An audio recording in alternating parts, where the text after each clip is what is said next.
ഞാൻ കുടിച്ചില്ല. കുടിച്ചില്ല. മദ്യത്തിന്റെ മണം എനിക്ക് നന്നായിട്ട് അടിക്കുന്നുണ്ട്. എന്നിട്ട് കുടിച്ചില്ല അത്ര. ഞാൻ എന്ത് സന്തോഷത്തോടെയാണ് ഈ പാർട്ടി അറേഞ്ച് ചെയ്തതെന്ന് അറിയോ? എന്നിട്ടിപ്പം എല്ലാവരുടെ മുന്നിൽ ഞാൻ നാണം കെട്ടില്ലേ?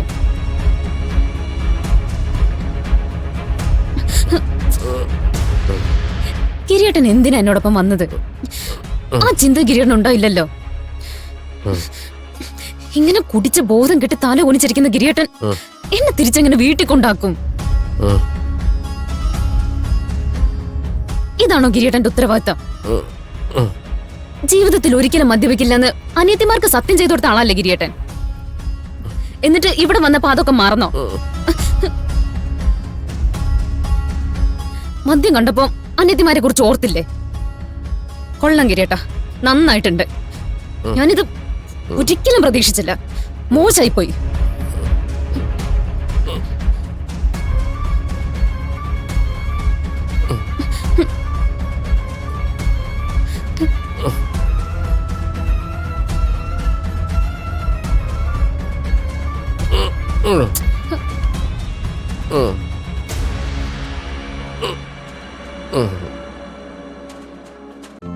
ഇന്ന് തന്നെ ഡൗൺലോഡ് ചെയ്യൂ. കാണൂ നിങ്ങളുടെ ഫേവറേറ്റ് ഷോസ്.